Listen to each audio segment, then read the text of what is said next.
Bonjour à tous.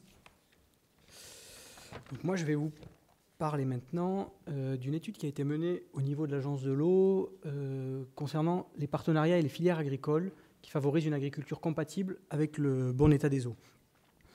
Alors, à titre d'introduction, je voudrais vous dire que cette réflexion sur les filières, elle existe donc au niveau des agences de l'eau depuis quelques années maintenant. Nous, à notre niveau, donc au niveau de l'agence Seine-Normandie, qui est l'une des 6 agences de bassin au niveau du territoire métropolitain, on a eu une première étude en 2010 sur l'évaluation de la politique de l'agence qui montrait qu'on allait dans le bon sens, mais que c'était quand même qu'on n'atteignait pas les résultats et que la dynamique n'était pas idéale. Au niveau de notre conseil scientifique, on a eu un avis en 2014 qui mettait en avant le fait que pour pouvoir mettre en place des filières qui soient favorables aux ressources en eau, on avait de nombreux verrous sociotechniques. Alors, cette notion de verrou sociotechnique, c'est une notion qui avait été mise au point par l'INRA et qui rejoint tout à fait ce que disait l'intervenant précédent sur le fait que les acteurs économiques s'inscrivent dans un système. Et donc, il y a des unités de transformation qui sont en œuvre, il y a des règles, il y a des productions, il y a certains types de semences dans le domaine agricole, et que ce n'est pas parce qu'on a une production qui est potentiellement rentable et pour laquelle il y a de la demande que ça va être facile de l'inscrire dans la dynamique de marché. Donc, d'où cette notion de verrou sociotechnique qu'il faut essayer, à défaut de faire sauter comme un verrou, au moins de faire évoluer. Donc le conseil scientifique disait à l'époque que la politique qui s'inscrit dans le cadre national est trop centrée sur des fondements techniques. On avait vraiment une approche agricolo-technique, ou même hydro-agricolo-technique, et qui avait besoin d'apporter des solutions plus globales et structurelles permettant d'infléchir et d'enrichir la politique actuelle.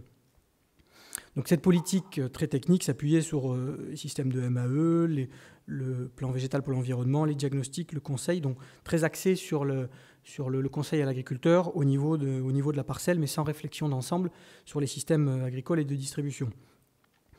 Nos instances de bassin, donc à savoir la commission paritaire, suite à cet avis du conseil scientifique, a demandé à ce qu'il y ait un approfondissement de ces arguments économiques et sur les possibilités d'élargir des actions à l'échelle de l'économie des filières.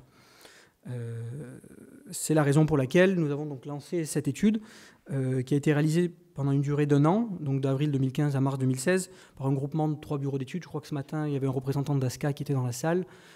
Pour ceux qui connaissent, c'était les bureaux d'études EPIS, ASCA et Protéis, donc qui travaillent sur ces thématiques. Et ce qui est intéressant de noter aussi, c'est qu'en parallèle aux réflexions qu'on pouvait avoir au niveau de l'agence de l'eau, ce sont des réflexions qui montaient en puissance aussi au niveau des autres agences. On n'était pas isolés dans notre coin, que ce soit au niveau des ministères ou des autres agences, et donc des réunions interagences, on sentait qu'il y avait vraiment un levier à étudier. Donc l'objectif de cette étude, c'était de viser les filières et d'améliorer l'efficacité de la politique de l'agence en favorisant un environnement économique et territorial favorable à l'eau, en complément bien sûr des actions plus classiques portant sur les techniques agricoles. Donc, il s'agit d'un état des lieux stratégique permettant à l'agence de se positionner avec quels acteurs, sur quelles filières.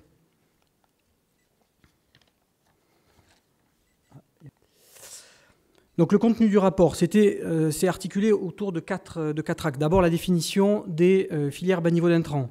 Les filières à bas niveau d'intrants sont celles qui garantissent un impact environnemental limité sur la ressource en eau, donc en termes d'azote et de pesticides, et ce de façon structurelle. C'est-à-dire que leur effet environnemental positif est quasi systématique et peu dépendant de l'itinéraire technique ou des conditions locales de production. Donc 3 phases successives ont été menées, le repérage et le cadrage stratégique des filières à l'échelle du bassin, l'analyse territoriale et thématique approfondie, et une synthèse est mise en débat stratégique avec des experts au niveau de l'agence et hors agence pour voir si ce qu'avait repéré le bureau d'études était cohérent avec ce qui passait sur les territoires. En termes de bas niveau d'intrants, on avait 4 types de production. Les plantes pérennes couvrantes, type prairie fauchée, la luzerne, le miscanthus, l'agriculture bio, bien sûr, considérée, même s'il y a des nuances en fonction des productions, mais considérée dans son ensemble, des productions annuelles de type chanvre et des productions à visée énergétique telles que le bocage ou le taillis à très courte rotation. C'est posé la question, par exemple, du lin qui a été écarté parce qu'on s'est rendu compte que le lin, qui dans de nombreux cas pouvait être vertueux par rapport à la ressource, ne l'était pas systématiquement, notamment lorsqu'il y a des exigences en termes de fibres de lin pour l'industrie textile. Voilà, cette liste n'est pas figée, mais c'était un premier cadre qui a été défini. Alors, en ce qui concerne les acteurs, ce qu'on peut voir, c'est que le bureau d'études a croisé les différents types de production avec les différents acteurs qui existent à l'échelle du bassin, donc des acteurs éco-industriels et de seconde transformation, des acteurs à l'échelle microéconomique, les très petites entreprises, la recherche et développement, d'autres types d'acteurs, acteurs territoriaux et financeurs publics. Et on voit qu'en fonction des filières, je ne vais pas rentrer dans le détail parce que ça pourrait faire l'objet de longues explications, mais voilà, forcément, on se rend bien compte que les filières n'ont pas les mêmes... que chaque acteur n'a pas le même levier sur les filières et qu'il y a des leviers qui sont beaucoup plus faciles à actionner. Donc l'enjeu consiste à dépasser la seule entrée technique de l'ingénierie agricole ou de la politique de l'eau et de nouer de nouveaux partenariats. Alors, ce que je peux vous dire, c'est que par exemple, si on prend l'exemple du chanvre, ça va se jouer à des niveaux assez locaux, avec la chambrière de l'Aube par exemple, donc au niveau du sud du bassin, des structures comme AgroChanvre en Bresse-Normandie, ou la Dréal Centre, qui est motrice sur les biomatériaux et le bâtiment durable, notamment avec des matériaux qui sont issus de la transformation du chanvre. La luzerne va être localisée par exemple plus à l'est du bassin, avec 90% de la production en Champagne-Ardenne, ce qui ne va pas sans poser d'autres problèmes qu'on évoquait tout à l'heure en termes de gaz à effet de serre. Si on a des productions importantes de luzerne pour la déshydratation et puis pour le transport, pour l'amener sur des territoires d'élevage. Les collectivités sont très concernées donc les collectivités et les services à la population sont concernés par les circuits courts d'un point de vue énergétique et aussi sur l'agriculture biologique. Donc il s'agit vraiment d'être dans un changement de logique et de posture, de retrouver une lisibilité et une légitimité dans le positionnement des actions agricoles de l'agence et de ne pas raisonner qu'en éligibilité à des dispositifs techniques et financiers. J'insiste bien là-dessus.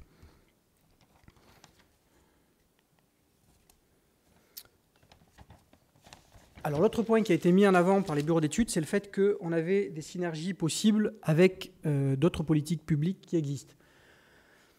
On a donc au niveau régional les plans de développement ruraux régionaux qui sont souvent soutenus par les fonds européens pour le développement rural, les fonds européens agricoles pour le développement rural, le FEADER, les politiques climat, air, énergie, souvent portées par l'ADEME, les politiques en lien avec le bâtiment et l'isolation, et les programmes nationaux des investissements d'avenir. Les filières à bas niveau d'intrants peuvent aussi concerner les politiques régionales et départementales, un rôle clé donc, dans les politiques de développement rural et de développement économique des régions et des départements, des projets territoriaux portés par les collectivités locales, donc avec de nombreuses synergies à expliciter, des partenariats à construire et des projets à optimiser. Donc de nombreuses marges de manœuvre existent à différentes échelles, mais qui sont souvent peu exploitées. Un exemple qui est intéressant, c'est celui des écomatériaux.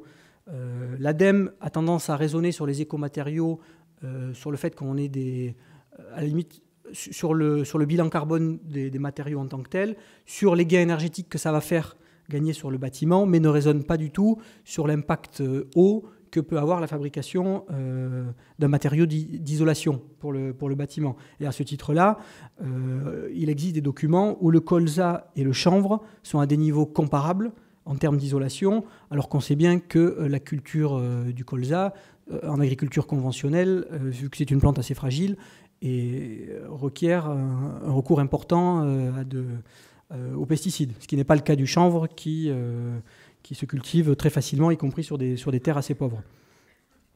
On a également des politiques qui sont prioritaires, mais qui ne sont pas abordées sous l'angle économique. Par exemple, lorsque certains territoires soutiennent l'agriculture bio, on reste focalisé sur le soutien à la production plutôt que sur un raisonnement sur l'organisation des débouchés. Alors, les arguments pour une politique de l'agence en faveur des filières, on a bien sûr l'intérêt stratégique qui consiste à dépasser la seule approche eau. Bon, ça, je pense que vous commencez à le comprendre. Une politique plus efficace et plus pérenne grâce à une approche structurelle de long terme, un gain de visibilité et de légitimité territoriale et institutionnelle, consiste à s'intéresser à l'économie et au développement territorial, à s'adapter aux évolutions territoriales, le fait qu'on ait une montée en puissance des régions et des EPCI, et de mieux tirer parti des synergies et des cohérences sur des thématiques comme l'énergie, les écomatériaux, l'adaptation au changement climatique. Donc il s'agit de retrouver une lisibilité des actions de l'agence au-delà de la seule éligibilité immédiate à des dispositifs techniques. Le choix des filières que va soutenir l'agence consiste à croiser une viabilité, une potentialité de développement d'une filière avec les marges de manœuvre qui se présentent à l'agence. Alors par exemple, l'étude a mis en avant le fait que les filières comme le bio, principalement le bio au sens de grandes cultures et de l'élevage, parce que c'est ce qui est majoritaire sur le bassin, le bio donc, et le chanvre peuvent être soutenus partout. D'autres cultures comme la luzerne ou les systèmes herbagés doivent être soutenus localement en fonction des dynamiques. Ça ne sert à rien de vouloir s'entêter à vouloir développer des systèmes herbagés dans des régions où il n'y a pas d'élevage, en tout cas pour l'instant. Voilà des liens par exemple avec les collectivités à creuser sur des thématiques comme la méthanisation. Donc, il s'agit de stimuler et de saisir les opportunités locales. C'est un apprentissage des mécanismes de collaboration dans le champ territorial et économique au-delà des approches classiques. J'en suis arrivé à ma dernière diapo. Je pense que j'ai déjà dépassé d'1 minute, donc je vais encore 1 minute pour conclure rapidement. Donc les pistes d'intervention, les bureaux d'études ont listé donc les différents types d'acteurs institutionnels, territoriaux, économiques, ou les acteurs de la R&D qui étaient susceptibles d'interagir sur les filières à bas niveau d'intrants et sur différentes thématiques que sont l'appropriation de la problématique, le fait de rendre compte du champ des possibles, l'appui financier que pouvait apporter l'agence, l'appui sur la mise en cohérence et la construction de partenariats cadres. Donc, je ne vais pas détailler toutes les cases, mais voilà, pour vous dire qu'on ne raisonne pas de la même manière avec des acteurs institutionnels qu'avec des acteurs territoriaux ou des acteurs économiques. Il y a divers registres d'intervention stratégique pour l'agence. Par exemple, avec les partenaires institutionnels, il s'agira de mettre en cohérence la stratégie des politiques en connexion avec l'eau. Réfléchir par exemple aux écomatériaux avec le CSTB, qui est le centre qui valide la mise sur le marché des nouveaux matériaux, par exemple pour l'isolation, et qui est garant des normes pour le secteur du bâtiment. Les partenariats territoriaux vont consister par exemple à partager les enjeux et les solutions possibles, de créer des synergies avec le développement territorial, les programmes leaders, les parcs naturels régionaux, les schémas régionaux pour le climat, l'air et l'énergie, et participer à la définition de projets et à des cofinancements communs. Avec les partenaires territoriaux, on a aussi des compléments aux politiques de développement économique localement. Donc il s'agit globalement de mener une action qui est davantage dans le partenariat que dans le financement direct, en faisant appel donc à l'intelligence territoriale. C'est un enjeu de moyens et d'organisation en interne aussi pour l'agence, donc un équilibre de moyens et de gestion sur le court terme et le long terme, sans laisser tomber l'appui aux techniques agricoles qu'on mène actuellement, et dans un contexte où les acteurs publics voient leurs effectifs diminuer, et un vrai défi évolution dans les métiers de l'agence. Voilà, j'en ai terminé, c'était assez bref, mais j'espère que ça vous a intéressé.